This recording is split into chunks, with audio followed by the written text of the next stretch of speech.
पूरा हिंदुस्तान आज आजादी का जश्न मना रहा है। कश्मीर से लेकर कन्याकुमारी तक देश तिरंगे के रंग में रंगा हुआ है। लोग देशभक्ति के रंग में सराबोर हैं।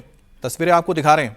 दिल्ली, उत्तर प्रदेश, पश्चिम बंगाल, मध्य प्रदेश, गुजरात, राजस्थान, हरियाणा, चंडीगढ़, उत्तराखंड, तमिलनाडु। देश 80वां स्वतंत्रता दिवस मना रहा है। सभी राज्यों के मुख्यमंत्रियों ने तिरंगा फहराया।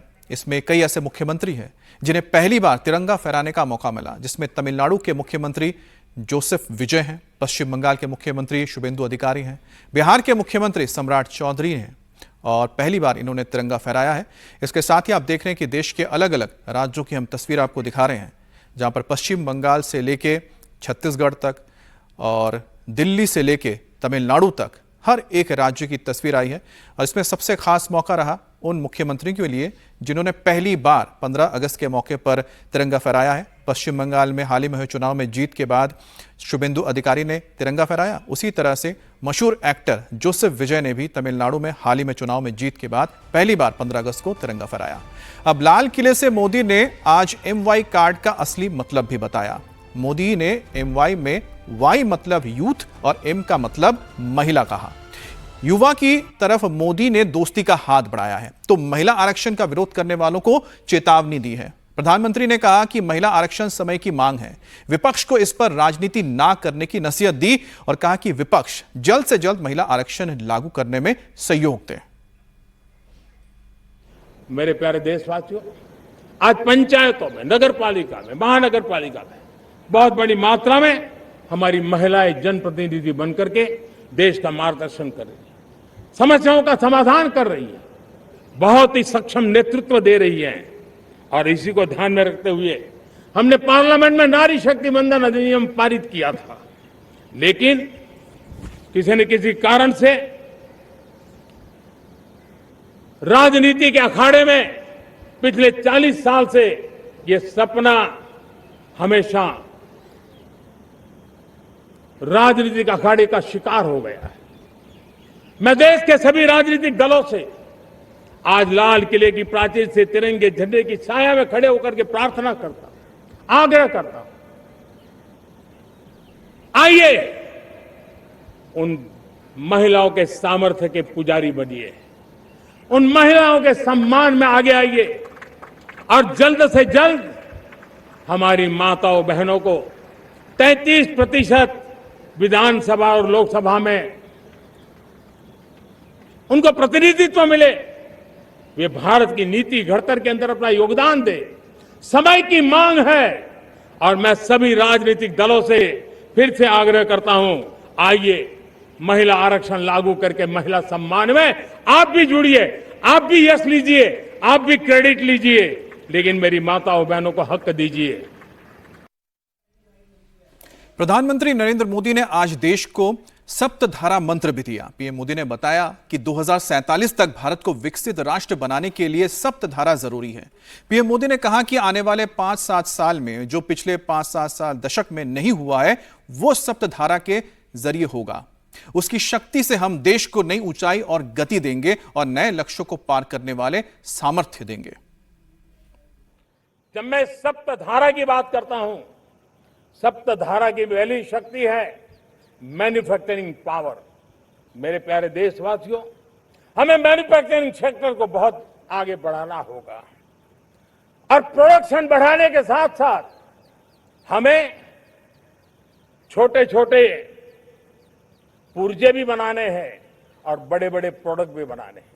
पूरा वैल्यू चेन हमारा होना चाहिए और उसे लेकर के चलना, हमें कंपोनेंट भी चाहिए और हमें कंप्लीट मैन्युफैक्चरिंग भी चाहिए, कंप्लीट प्रोडक्ट भी चाहिए। डिजाइन से लेकर मैन्युफैक्चरिंग तक भारत को ग्लोबल सप्लाई चेन का भरोसामंद केंद्र बनना होगा। इसके लिए मैं 3 चीजों पर विशेष जोर देना चाहता हूं। मैन्युफैक्चरिंग के क्षेत्र में जो मेरे भाई बहन हैं, ये समय का ये अवसर है, इस अवसर को जाने मत दें और इसके लिए हमें कॉस्ट, क्वालिटी और स्केल, इसके विषय में वैश्विक मानदंडों से खरा उतरना पड़ेगा। हमारी फैक्ट्रीज कॉम्पिटिटिव हो, हमारे प्रोडक्ट्स यूजर फ्रेंडली हो, हमारा पैकेजिंग दुनिया के लोगों को लुभावने वाला हो, आकर्षित करने वाला हो, हमारा जीरो डिफेक्ट प्रिसिजन मैन्युफैक्चरिंग ये हमारी पहचान बनना चाहिए। हर मैन्युफैक्चरर, हर एंटरप्रेन्योर, हर एमएसएमई से मैं कहना चाहता हूं, ग्लोबल मार्केट में हमारी पहचान विश्वसनीयता और गुणवत्ता के आधार पर होनी चाहिए। क्वालिटी के संबंध में नो कॉम्प्रोमाइज। इस सप्तधारा की दूसरी शक्ति है कृषि और फूड प्रोडक्शन, फूड प्रोसेसिंग। हमें इस दिशा में आगे बढ़ना होगा। हमारे किसानों ने अब दुनिया के बाजार खुल चुके हैं। एफपीए के कारण हमें एक बहुत बड़ा मार्केट मिल रहा है। हमें वहां पहुंचना है, हमें उस जगह को हाथ लगाना है। हमें खेत से लेकर के एक्सपोर्ट मार्केट की ओर जाना होगा। हमारे पारंपरिक खान पान हो, हमारे मिलेट्स हो, हमारे मसाला हो, हमारे फल हो, फूल हो, क्या कुछ नहीं है हमारे पास, वो ग्लोबल ब्रांड्स बनने चाहिए। हमारे किसान केमिकल फ्री खेती को बल देंगे, दुनिया में इनकी मांग और बढ़ने वाली है। और जो ग्लोबल पैरामीटर्स के अंदर हर प्रकार से सिद्ध होने वाले हमारे एग्रो प्रोडक्ट होंगे तो दुनिया में हम आसानी से पहुंच पाएंगे।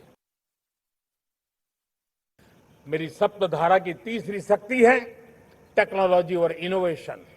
मेरे प्यारे देशवासियों, आज जमाना एआई का है, क्वांटम का है, स्पेस का है, रोबोटिक्स का है, डेटा सेंटर्स का है।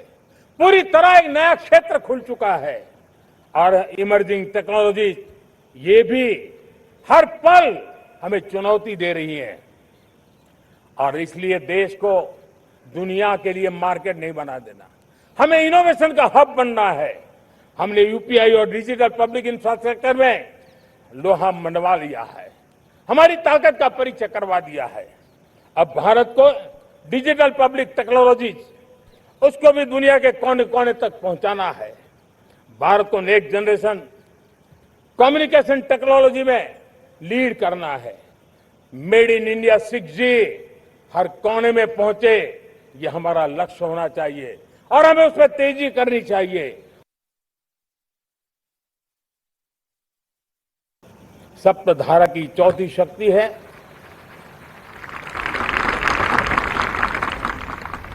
गति शक्ति। ये गति शक्ति देश के अंदर सीमलेस फास्ट कनेक्टिविटी पर हमें बल देना होगा। शहरों को हाई स्पीड रेल से हमें जोड़ना होगा। मॉडर्न हाईवे चाहिए, इनलैंड वाटरवेज चाहिए, एयरपोर्ट चाहिए, मल्टी मॉडल लॉजिस्टिक की व्यवस्था चाहिए।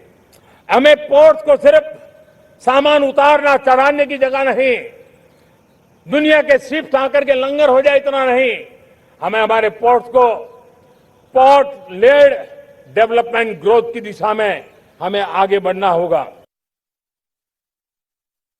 हमारी पांचवी शक्ति है सप्तधारा की, वो है रक्षा शक्ति। और ये रक्षा शक्ति का महत्व हर प्रकार से है। मेरे प्यारे देशवासियों, डिफेंस में आत्मनिर्भर होना अब भारत ने अनुभव कर लिया, दुनिया ने अनुभव कर लिया है। इसके बिना कोई चारा नहीं है। विश्व जब अपनी अपनी ही सोच रहा है, तब भारत विश्व के लिए बाजार बन करके नहीं रह सकता है। हमें डिफेंस के क्षेत्र में आत्मनिर्भर होना होगा। Next generation defence technology develop करके हमें ग्लोबल सप्लायर बनने की दिशा में हमें लक्ष्य लेकर के चलना है। हमें ड्रोन, काउंटर ड्रोन सिस्टम को विकसित करना होगा और हाइपरसोनिक डिफेंस टेक्नोलॉजीज, उस पर हमें लीडरशिप लेनी होगी। साथियों, साइबर सुरक्षा भी आज हर घर के लिए एक समस्या बन रही है। वो भी एक रक्षा का क्षेत्र है जिसमें हमारे युवाओं की जो सामर्थ्य है, उस सामर्थ्य का उपयोग हम देश के और दुनिया के लिए कर सकते हैं। हमारी सप्तधारा की छठी शक्ति है ग्रीन इकोनॉमी, ब्लू इकोनॉमी, जो ग्रीन जॉब को भी जन्म देती है। हमें green hydrogen, renewable energy, energy storage, green mobility, green manufacturing in global scale हमें पा करके रहना है। हमें दुनिया जब ग्लोबल वार्मिंग की चर्चा करती रहती है, हम रास्ते खोजते रहते हैं, हम समस्याओं का समाधान दे रहे हैं। और भारत ये ग्रीन मूवमेंट का बहुत बड़ा सामर्थ्य लेकर के चलिए। भारत के पास ब्लू इकोनॉमी के लिए भी बहुत बड़ा अवसर है। बहुत बड़ा लंबा हमारा कोस्ट लाइन है। ब्लू इकोनॉमी के लिए बहुत बड़े अवसर है। फिशरीज है, कोस्टल टूरिज्म है, ओशन टेक्नोलॉजी है। ऐसे कितने ही क्षेत्र हैं जिसमें हम आगे बढ़ सकते हैं। तो हमारी 7वीं धारा है और दुनिया के लिए इसका अपना भी एक महत्व है, और वो है भारत का सॉफ्ट पावर। भारत के सॉफ्ट पावर की ताकत है। आज योग ने पूरी दुनिया को भारत के साथ जोड़ के रखा हुआ है। योग दुनिया के लिए एक ऊर्जा बनता जा रहा है, भारत के लिए विश्वास का बड़ा कारण बनता जा रहा है। जिस भारत के पास आस्था के केंद्र हो, जिस भारत के पास आयुर्वेद हो, जिस प्रकार से भारत के पास होलिस्टिक हेल्थ केयर की व्यवस्था हो, हील इन इंडिया का मूवमेंट हो, हम दुनिया के अंदर हमारे सामर्थ्य को लेकर के जा सकते हैं। हैंडीक्राफ्ट हो, संस्कृति हो, हमारी फिल्में हो, हमारा क्रिएटिव वर्ल्ड हो, वीएफएक्स हो, हमारा एनिमेशन हो, हमारी गेमिंग हो, डिजिटल कंटेंट हो, क्रिएटिव वर्ल्ड के अंदर भारत अपना रुतबा दिखा सकता है। हमने उसको वैश्विक सामर्थ्य के रूप में विकसित करना होगा। आज भारत ने वेव समिट को एक बहुत बड़ी ताकत दी है। दुनिया धीरे धीरे भारत का ये जो world audio visual and entertainment summit है, उसकी राह देखता रहता है, और वो भारत के सॉफ्ट पावर को, भारत के क्रिएटिव दुनिया को परिचित करेगा। पीएम मोदी के लाल किले से संबोधन पर उद्धव गुट के सांसद संजय राउत ने सवाल उठाया। राउत ने कहा कि प्रधानमंत्री लाल किले से 2047 का झांसा दे रहे हैं, जबकि 2029 में ही तो सरकार वापस नहीं आएगी।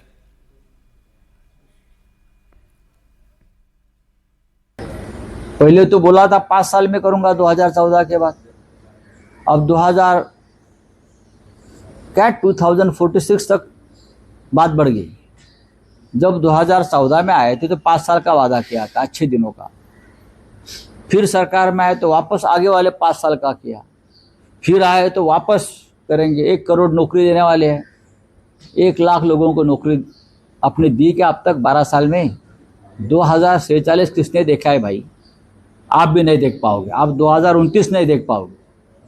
प्रधानमंत्री जी और अमित शाह जी 2029 नहीं देख पाओगे, तो आप जनता को 2047 का झांसा दे रहे हो और लाल किले से झूठ बोल रहे हो, वो भी तिरंगा के नीचे। उनको कभी तिरंगा के प्रति ना प्यार रहा ना सम्मान रहा, इसलिए तिरंगा के नीचे खड़े होकर झूठ बोल रहे हैं देश के प्रधानमंत्री। आज तो गोली चलाओ स्टूडेंट्स के ऊपर, चलाया ना गोली आपने, स्टूडेंट्स के ऊपर गोली चलाई, किसानों के ऊपर गोली चलाई। अब बच्चे आए हैं लखनऊ में सड़क पर, उनके ऊपर गोली चलाएंगे ये लोग। ये देश का स्वातंत्र्य नहीं है, ये देश का संविधान उसके मान्यता नहीं देता, फिर भी ये लोग 12 साल से संविधान की धज्जियां उड़ा रहे हैं। अब जश्न आजादी पर यूपी के मुख्यमंत्री योगी आदित्यनाथ ने लखनऊ के विधान भवन में तिरंगा फहराया। ध्वजारोहण के बाद हेलीकॉप्टर से फूलों की बारिश की गई। सीएम योगी ने स्वतंत्रता दिवस पर युवाओं के लिए बड़ा ऐलान भी किया। उन्होंने कहा कि हमारा संकल्प है कि हर युवा के हाथ में स्किल, इनोवेशन और एम्प्लॉयमेंट हो, इसलिए सरकार जल्द ही एक यूथ पॉलिसी लेकर आ रही है।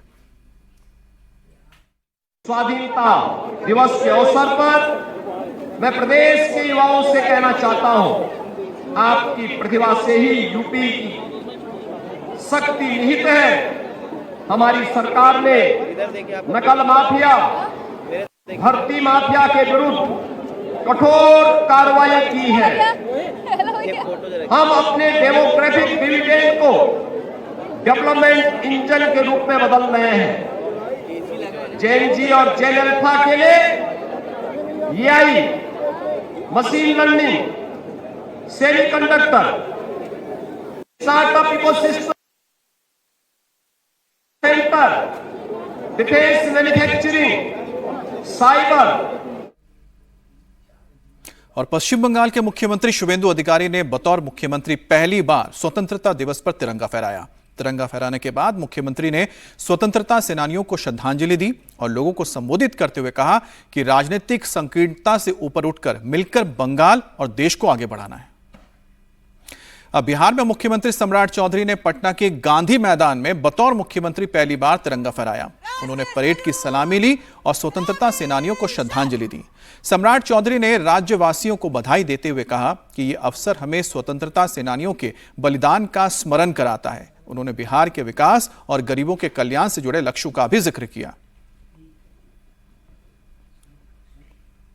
मध्य प्रदेश के मुख्यमंत्री मोहन यादव ने 80वें स्वतंत्रता दिवस पर ध्वजारोहण किया और उन्होंने प्रदेशवासियों को स्वतंत्रता दिवस की शुभकामनाएं देते हुए राष्ट्र की एकता, अखंडता और प्रगति के प्रति अपना संकल्प दोहराया। मुख्यमंत्री ने कहा कि देश की ताकत उसकी एकता है और अखंडता में है। हमें मिलकर राष्ट्र को मजबूत बनाने की दिशा में काम करना चाहिए। और बड़ी खबर रांची से भी आ रही है। जेपीएससी और जेएसएससी में धांधली के खिलाफ रांची में आंदोलनकारी छात्र तिरंगा यात्रा निकालकर विरोध प्रदर्शन कर रहे हैं। थोड़ी देर पहले जयपाल मुंडा स्टेडियम से छात्रों ने तिरंगा मार्च निकाला। भारत माता की जय के नारों के साथ छात्र नंगे पैर तिरंगा मार्च निकाल रहे हैं। इस तिरंगा यात्रा में भूख हड़ताल वाले प्रदर्शनकारी भी शामिल हुए। वो व्हील चेयर पर आगे आगे चल रहे हैं। छात्रों का कहना है कि जब तक सरकार उनकी सारी मांगे पूरी नहीं करती है, उनका यह प्रदर्शन जारी रहेगा। रांची के जयपाल मुंडा स्टेडियम से आंदोलनकारी छात्र आज स्वतंत्रता दिवस के दिन 15 अगस्त पर एक बड़ी विशाल तिरंगा यात्रा निकाल रहे हैं। जयपाल मुंडा स्टेडियम के बाहर इस वक्त मौजूद हैं और आप तस्वीरें देख सकते हैं। जितने भी छात्र हैं वो विशाल तिरंगे के साथ अपने हाथों में तिरंगा झंडा लेके इस वक्त जयपाल मुंडा स्टेडियम से निकल रहे हैं। ये मार्च जो है जयपाल मुंडा स्टेडियम से शुरू होकर कचहरी चौक, न्यूक्लियस मॉल, फिरायालाल चौक और उसके बाद जयपाल सिंह मुंडा स्टेडियम वापस पहुंचेगी। लगभग 3 से 4 किलोमीटर की ये यात्रा है, जिसमें आप देखेंगे तो जो भूख हड़ताल पर छात्र हैं वो आगे बैठे हुए हैं, वो व्हील चेयर पर आगे चल रहे हैं। इनके पीछे पीछे जो बाकी के छात्र हैं वो पहुंचेंगे। भारत के संविधान की किताब को हाथ में लेकर सभी जो छात्र हैं वो इस वक्त आगे जा रहे हैं। आप सभी आंदोलनकारी छात्र आज तिरंगा यात्रा निकाल रहे हैं। आज आप लोग करीब 12 दिन से भूख हड़ताल पर हैं, क्या मैसेज देना चाहते हैं? सरकार से हम लोग एक ही मांग है कि आज हम लोग स्वतंत्रता दिवस मना रहे हैं और हम लोग भी चाहते हैं खुशी खुशी मनाएं। हम लोग जो भ्रष्ट सिस्टम के खिलाफ लड़ाई लड़ रहे हैं और भ्रष्ट सिस्टम को हम लोग ज़्यादा दूर कर सकते हैं। और हम लोग का मांग होता है आज हम मुख्यमंत्री से उम्मीद है आज हम लोग का मांगे को मानेंगे और स्वतंत्रता दिवस हम लोग भी खुशी खुशी मनाएंगे। तिरंगा यात्रा जो है निकाली जा रही है। भूख हड़ताल पर जो छात्र बैठे हुए हैं वो व्हील चेयर पर चल रहे हैं और बाकी के छात्र उनके पीछे पीछे चल रहे हैं। आप लोग तिरंगा यात्रा निकाल रहे हैं इतने दिनों से, बात करने की स्थिति में फिलहाल नहीं है, तबीयत ठीक नहीं है क्योंकि करीब 12 दिन से ये भूख हड़ताल पर है। और अगर हम बात करें आज जो छात्रों का आंदोलन है उसका 22वां दिन है और 22वें दिन तमाम छात्र तिरंगा यात्रा निकाल रहे हैं। आगे आप देखेंगे देशभक्ति के गाने जो हैं वो यहाँ पर चलाए जा रहे हैं। एक जश्न जो है स्वतंत्रता दिवस का रांची के तमाम जो छात्र हैं, झारखंड के जो छात्र हैं, जेपीएससी जेएसएससी परीक्षा धांधली के मामले में जो पिछले 22 दिनों से आंदोलन कर रहे हैं, उनका साफ कहना है कि ये लोग आज यहाँ पर चलकर एक मैसेज, सांकेतिक मैसेज सरकार को दे रहे हैं कि जब तक इनकी मांगे नहीं मानी जाएंगी ये लोग आंदोलन जारी रखेंगे। और ये तस्वीरें आप देख लीजिए, एक तरफ देशभक्ति के गीत हैं, दूसरी तरफ छात्र जो है वो हाथों में तिरंगा लेकर यहाँ पर एक सांकेतिक मार्च भी कर रहे हैं और सरकार को एक मैसेज भी दे रहे हैं कि इनकी जो मांगे हैं उनको सरकार जल्द से जल्द सुने। तो ये आप तस्वीरें देख रहे थे रांची से, जहां पर छात्र पिछले 22 दिनों से लगातार अपनी मांगों को लेकर धरना दे रहे हैं और आज स्वतंत्रता दिवस के दिन सरकार तक अपनी आवाज पहुंचाने के लिए तिरंगा यात्रा भी निकाला है। तमाम जो छात्र हैं वो इस वक्त तिरंगा यात्रा निकाल रहे हैं और सबका सीधा सा ये मैसेज है कि छात्र अपनी मांगों को मनवाने के लिए पैदल, आप देखेंगे नंगे पैर ये तमाम छात्र चल रहे हैं। भूख हड़ताल के जो छात्र हैं वो भी चल रहे हैं और इनका साफ कहना है कि नंगे पैर ये लोग मैसेज देना चाहते हैं और तिरंगा यात्रा लगातार चल रही है। जो जयपाल मुंडा स्टेडियम है यहां से तिरंगा यात्रा निकाली जा रही है और जितने छात्र हैं उनका सीधा सा एक मैसेज है कि ये लोग इसी तरीके से अपनी मार्च जो है उसको निकालेंगे।